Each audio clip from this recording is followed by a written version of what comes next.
Mr. Speaker, sir, I thank the Honorable Viliame for the question. Mr. Speaker, sir, the Farm to Fork initiative is an important collaborative program led by the Ministry of Tourism and Civil Aviation. It's unique because we have multiple partners across government, private sector, and development partners.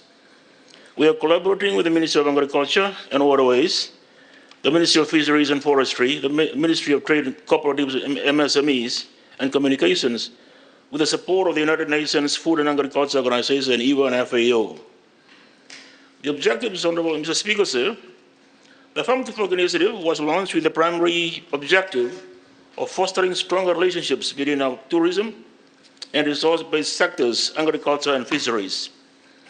The initiative aims to integrate local agricultural and fisheries products into the tourism supply chain, thereby promoting local produce and reducing dependency on imports.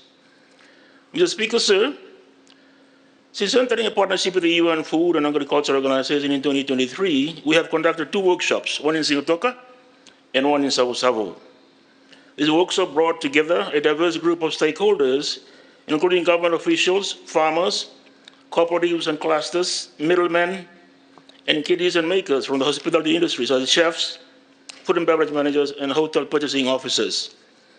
Mr. Speaker, sir, the initiative is overseen by the steering committee, which has a representation of the Ministry of Tourism and Civil Aviation, Ministry of Agriculture, Ministry of Fisheries and Forestry, Ministry of Trade, Fiji Hotel Association, Fiji Chefs Association, Culinary Federation of Fiji and Tourism Fiji, and UNFAO.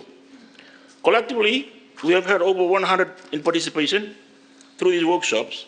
We are covering key areas such as supply chain management, fish handling, hotel purchasing requirements, market access, funding opportunities, and health and safety standards.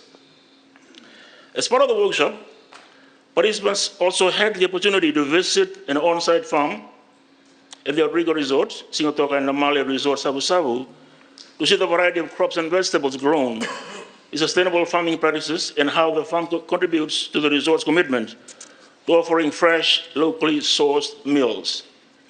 Mr. Speaker, I'm also pleased to share that there was a good representation from women, with close to 50% participation. We had one attend the Sigatoka workshop with her 2-year-old child. This really attests to the commitment and the hard work of women. Mr. Speaker, some of the key issues that we have seen from these workshops, including a significant lack of communication and coordination between farmers and key government stakeholders, including our ministry.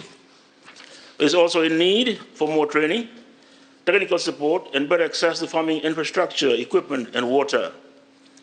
Farmers are often unaware of tender bids from hotels and struggle with understanding the procurement process.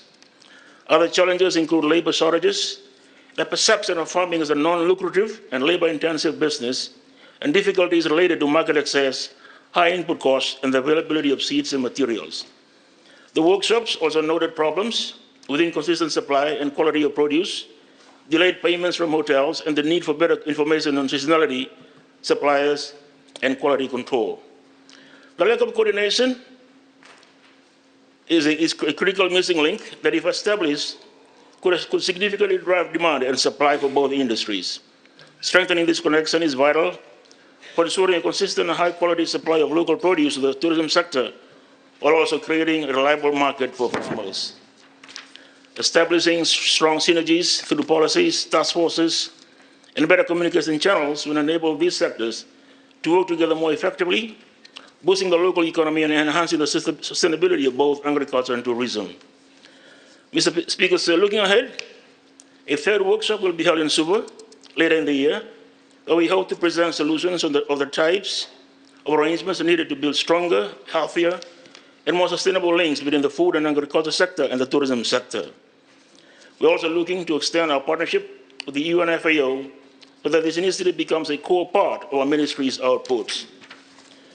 In conclusion, Mr. Speaker, the Farm to Fork initiative is a testament to our commitment to promoting sustainable tourism and supporting local communities.